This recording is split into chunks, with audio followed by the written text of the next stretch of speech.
Oke, film ini bercerita tentang manusia laba-laba, yaitu Spider-Man ya. Lu pada pasti udah tahu lah ya ini mah. Yang akan bertarung melawan manusia biawak, yaitu The Lizard. Dan selamat datang di The Amazing Spider-Man.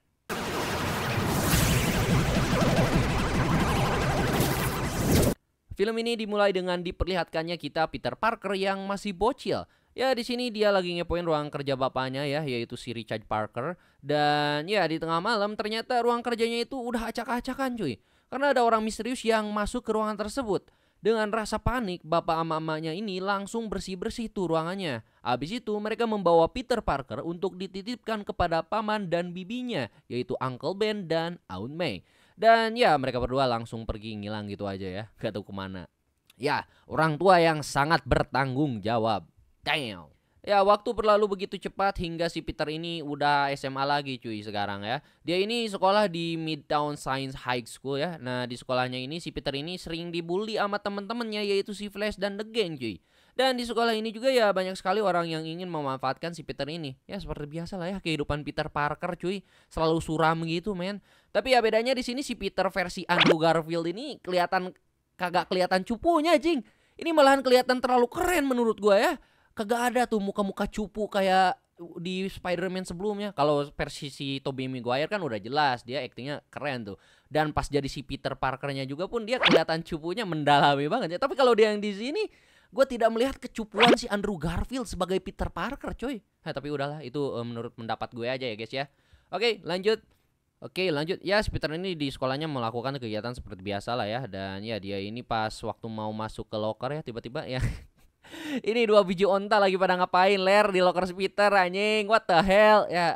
Lu pada pasti tahu lah ya di sekolah Amerika kalau ngokop-ngokop gitu tuh bebas. Oke. Nah, si Peter ini di sekolahnya tuh kayak murid biasa cuy. Tentunya punya crush, yaitu namanya Gwen Stacy. Nah, dia diambil tuh foto si Gwen Stacy secara diam-diam sama si Peter. Habis itu si Flash lagi ngebully siswa lain cuy. Peter yang baik hati dan tidak sombong ini tentunya tidak bisa tinggal diam ya, dan berusaha menghentikan si Flash. Tapi malah dia yang kena bogemnya cuy. Anjing, tolong. Yang tadinya itu dia mau bantuin orang yang dibully sama si Flash ya, tapi malah si Peter sendiri yang dibantuin sama si Gwen cuy. Flash yang otaknya mesun pun langsung berhenti membully si Peter ya setelah melihat Gwen. Selanjutnya Peter ini masuk ke kelasnya yang ternyata sekelas sama si Gwen. Nah, di kelasnya mereka berkenalan tuh. Sepulang sekolah, Bibi May nyadar tuh ada luka di wajahnya si Peter. Tapi ya si Peter ini bilang kalau dia itu cuma jatuh dari skateboard aja. Nah, karena ruang bawah tanah yang jadi gudang rumahnya itu ada yang bocor, si Peter pun bantuin si Uncle Ben buat beres-beres ngangkatin barang-barang yang masih bisa diselamatkan. Di sana Peter menemukan barang peninggalan orang tuanya dan menemukan sebuah foto ayahnya Peter bersama dengan orang yang tidak dikenali oleh Uncle Ben dan Bibi May. Selain foto itu ada rumus misterius juga, dan Peter mengetahui bahwa orang yang berfoto dengan ayahnya itu adalah Dr. Kurt Connors, yaitu seorang ilmuwan di Oscorp. Nah, di keesokan harinya si Peter ini datang tuh ke Oscorp buat ketemu sama Dr. Connor dengan nyamar sebagai anak magang. Ternyata di kunjungan tersebut pemandunya adalah Gwen yang jadi ketua tim magang yang langsung diawasi sama Dr. Connors. Nah, Dr. Connors ini adalah seorang ilmuwan yang berfokusnya itu meneliti tentang kadal cuy, khususnya teori penyembuhan diri. Ya, regenerasi gitulah ya. Dr. Connor ngetes IQ-nya para anak magang ini yang ternyata pada bego semua cuy menurutnya. Ya, para idiot ya ini. Gak ada yang pinter menurutnya ya. Terus tiba-tiba si Peter ini unjuk tangan ya, terus bilang kalau teori yang paling mendekati untuk penyembuhan diri adalah teori persilangan genetika. Boom. Ya, si Dr. Connor pun wow, god damn man. Dari semua orang idiot di sini ternyata ada juga yang pinter cuy. Ya, Dr. Connor pun langsung tersanjung dengan jawabannya si Peter ya, dan menanyakan namanya. Gwen memperkenalkan namanya kepada Dr. Connors. Setelah itu Dr. Connors pergi cuy. Sisanya Gwen yang akan memandu anak magang tersebut. Nah, karena Peter pengen ketemu sama si Dr. Connors dan bicara empat mata, Peter pun pergi menyusul Dr. Connors tapi dicegat sama si Gwen. Namun ya setelahnya Peter langsung pergi menyelinap cuy, sampai tabrakan sama seseorang dengan membawa dokumen berlogo yang ia kenali. Peter pun mengikuti orang tersebut dan berhasil masuk ke ruangan yang harus pakai password buat buka pintunya. Sebelumnya Peter udah nyontek passwordnya cuy buat masuk ke dalam ruangan itu. Nah, di sana Peter menemukan laboratorium rahasia yang terdapat berbagai macam spesies laba-laba genetik. Secara tidak sengaja, Peter membuat laba-laba tersebut jatuh ke tubuhnya si Peter. Di sisi lain, orang yang bertabrakan sama Peter tadi menemui Dr. Connors. Orang tersebut bernama Dr. Rajid Raka yang meminta Dr. Connors untuk segera membuat penawar bagi ownernya Oscorp yang lagi sakit cuy, yaitu si Norman Osborn. Kembali ke si Peter ya, Gwen memergokinya sedang keluyuran dan memaksanya untuk pergi dari sana. Sebelum pergi, laba-laba radioaktif yang jatuh tadi, dia menggigit Peter cuy.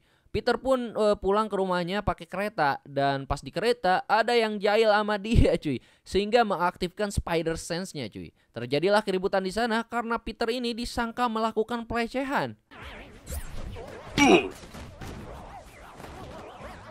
Peter pun sampai ke rumahnya dan menyadari ada laba-laba yang menggigitnya cuy. Di keesokan harinya fisiknya jadi kuat banget.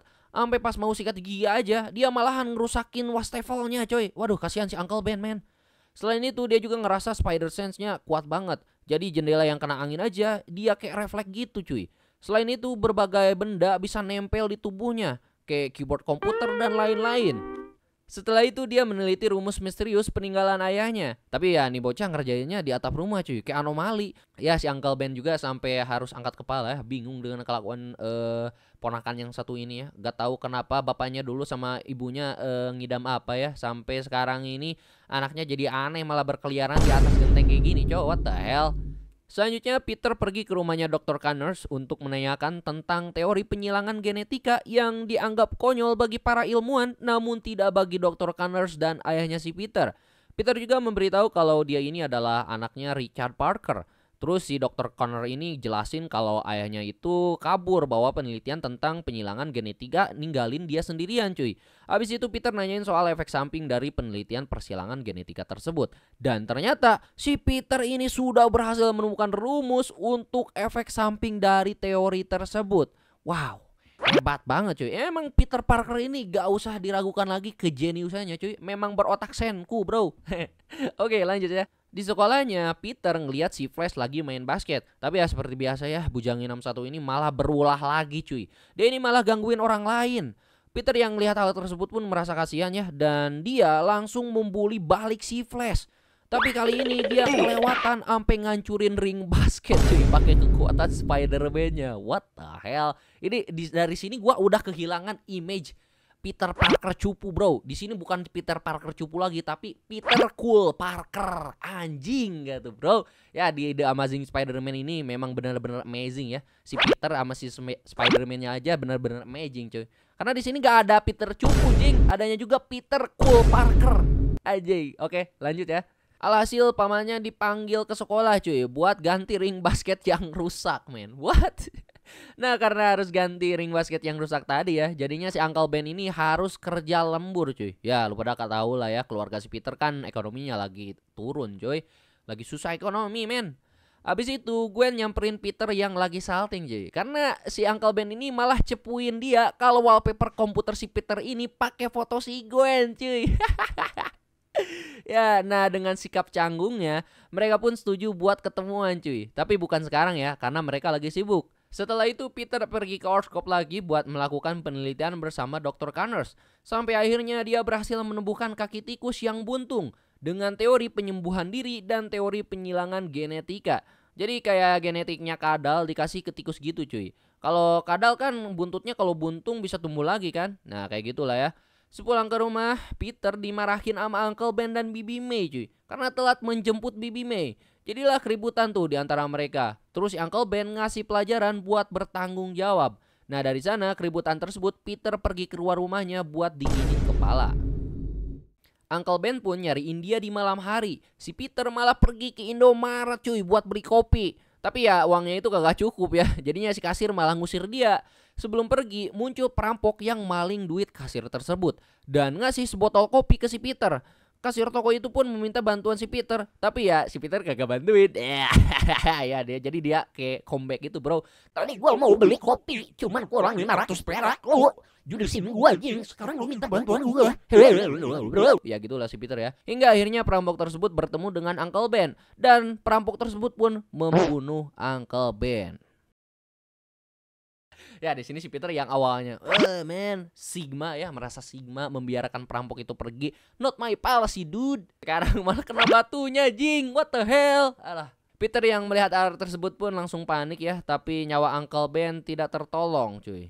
Beberapa waktu kemudian, polisi berhasil membuat sketsa wajah dari pelaku. Peter yang mengetahui kalau pelakunya adalah perampok yang ngasih dia kopi waktu itu, langsung berlatih dan mulai memberantas kejahatan. Di tengah aksinya, dia melihat gambar sebuah topeng di dinding dan terinspirasi untuk membuat kostum superhero-nya yang ikonik ini. Dengan topengnya ini, Peter mulai beraksi dan dikenal oleh banyak orang sebagai superhero. Tapi kapten polisi yang bernama Kapten Stacy, yaitu bapaknya Gwen, melihat Spider-Man sebagai penjahat karena bertindak seenaknya. Di sekolahnya, Peter ketemu sama si Gwen lagi, yang ngajak dia buat makan malam. Malam harinya, Peter menemui Gwen di kamarnya. Tapi ya, dia keciduk sama bapaknya Gwen, yang tatapannya udah mengerikan pas lihat si Peter cuy. Lu ngapain lu? Lu mau ngekik anak gue? Minggir lu. Lu punya apa lu? Ini si Peter tiba-tiba masuk ke kamar cewek gitu aja cuy. Ya papanya pasti curiga cuy. Takut juga ya anaknya mau diengkik sama orang lain kayak gini men. What sih? Ya setidaknya kenalan dulu lah ya, bukan langsung masuk ke kamar gitu doang anjing. Oke, lanjutlah. Mereka pun makan malam dan bapaknya Gwen bicara soal Spider-Man yang pengen dia tangkap. Jadinya si Peter sama bapaknya Gwen pun berdebat cuy di sini. Untuk mendinginkan kepala, Gwen mengajak Peter ngobrol-ngobrol di atap. Di sini Peter ngasih tahu kalau dia adalah Spider-Man ke si Gwen.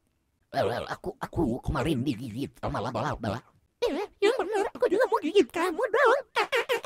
Nah, tiba-tiba Peter mendengar keributan di mana polisi sedang menuju ke sebuah jembatan. Ternyata Dr. Connors yang berubah jadi kadal raksasa gara-gara serum yang ia buat sebelumnya bersama Peter. Nah, Dr. Connors mengejar Dr. Raka buat menghentikannya karena Dr. Connors bisa dipecat. Tadinya sih dia pengen ngasih tahu kalau serumnya itu udah bisa nyembuhin Norman Osborn. Sebelum Dr. Raji Raka jatuh dari mobilnya, Spider-Man akan datang menyelamatkannya. Terus Spider-Man akan mengejar Dr. Connor alias The Lizard. Tapi ada bocil yang terjebak cuy di mobil dan mau jatuh dari jembatan. Peter pun terpaksa untuk menyelamatkan bocah tersebut terlebih dahulu.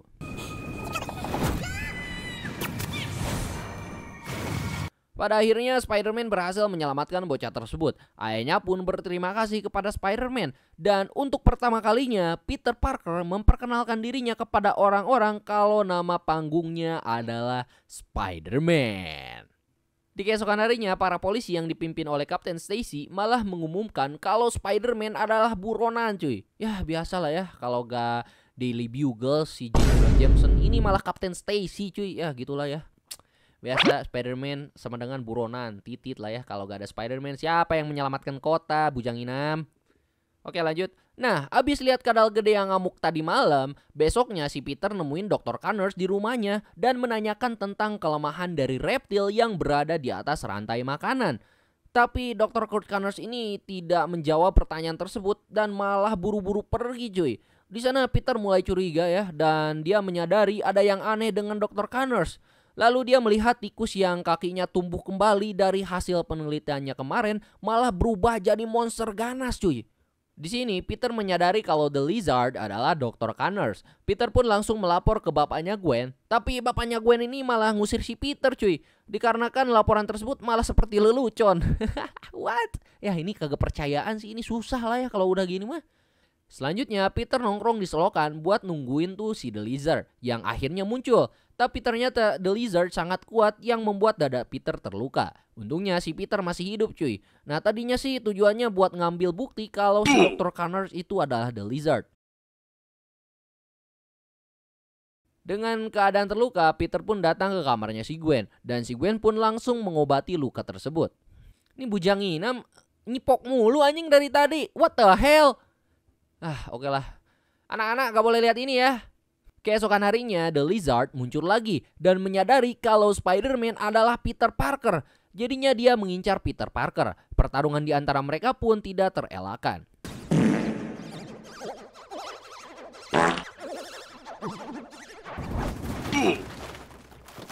Dari pertarungan epik tersebut, The Lizard akhirnya kabur cuy karena efek serumnya udah hampir habis. Peter pun melacaknya ke dalam selokan dan menemukan lab rahasia Dr. Connors. Di sini Peter menyadari kalau Dr. Connors mau mengubah warga New York jadi kadal. What the hell? Apa ini, Cok? Ini tujuan macam apa, anjing? Ya, tahu tujuannya untuk evolusi, tapi ya men, evolusi kalau kelihatan muka manusia malah berubah jadi biawak kayak gini, apa maksud evolusinya, Cok? Ini evolusi tapi backward, ke belakang ini. Bukan evolusi maju ke depan, ini evolusi ke belakang, ini malah jadi kadal lagi kita. What the hell? Ya kan evolusi kalau kita lihat dari teori evolusi dari monyet langsung ke manusia. Harus jadi kadal jadi manusia. Ini malah manusia jadi kadal lagi. Apa? Coba evolusi mundur. Oke, lanjut ya. Terus pas malam harinya, The Lizard beraksi dengan menyebarkan serumnya kepada orang-orang dan mengacau di kota. Tujuan akhir dari The Lizard adalah naik ke menara Oscorp dan menyebarkan serum The Lizard di sana. Spider-Man pun langsung bergegas menghentikannya. Tapi di jalan dia malah diburu sama bapaknya si Gwen, cuy. Di sini bapaknya Gwen akhirnya mengetahui kalau Spider-Man adalah Peter Parker.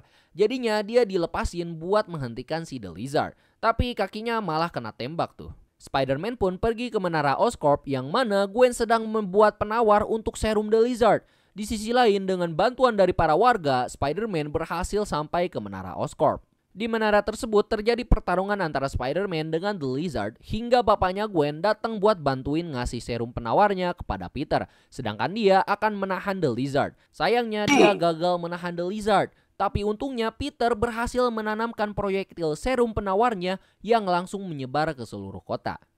Yeay, gak jadi kadal. Ya itu selama sih. Wah, kalau gua hidup di New York gua bakal sujud syukur, guys. Gak jadi kadal kayak gini, cow. What the hell? Emang ada yang mau berevolusi jadi kadal kayak gini, Jing? Ya tahu dapat kekuatan super ya, regenerasi kayak gitu. Tapi apa bayarannya, Jing? Jadi hijau kayak gini? What? Udahlah, gak mau ya. Untung-untung sekarang selamat gak jadi kadal. The Lizard pun mulai berubah jadi manusia lagi, cuy. Dan di akhir dia menyelamatkan Peter sebelum terjatuh. Setelah itu Peter menemui bapaknya Gwen yang sekarat akibat serangan si The Lizard. Bapaknya Gwen mulai sadar kalau kota tersebut membutuhkan Spider-Man. Tapi bapaknya Gwen minta Peter buat janji untuk jangan deket-deket lagi sama si Gwen. Karena si Peter ini bakalan punya banyak musuh, cuy. Dan dia gak mau membahayakan putrinya tersebut. Beberapa waktu kemudian Peter hadir di pemakaman bapaknya Gwen. Tapi sembunyi-sembunyi tuh. Gwen pun akhirnya datang ke rumahnya Peter, tapi si Peter udah berjanji buat jauhin Gwen supaya Gwen aman. Nah, besoknya di kelas Peter telat datang padahal udah janji. Jadinya gurunya bilang jangan buat janji yang tidak bisa kau tepati. Terus Peter bilang itulah keahliannya di belakang si Gwen. Nah, ini artinya apa? Ya artinya si Peter ini bakalan ingkar janjinya. Titit memang ya nih orang. Padahal udah dikasih amanah sama bapaknya si Gwen ya. Udah almarhum lagi itu kan bapaknya. Dia malah ingkar, anjing. Ya, itulah kekuatan Sagne mengalahkan kekuatan janji ini Peter ya. Kita tahu lah ya di film keduanya dia malah brutal gitu. Oke, film pun ditutup dengan Spider-Man yang beraksi di malam hari. Cerita pun selesai. Oke, pendapat gua mengenai film ini, menurut gua film ini bagus ya untuk skala Spider-Man. Ya walaupun memang tidak sebagus trilogi sebelumnya, cuy, yaitu trilogi Tobey Maguire. Karena trilogi Tobey Maguire itu udah sangat membekas sekali, cuy, untuk para fans Spider-Man. The real Spider-Man itu cuma Tobey Maguire. Dulu ya, dulu.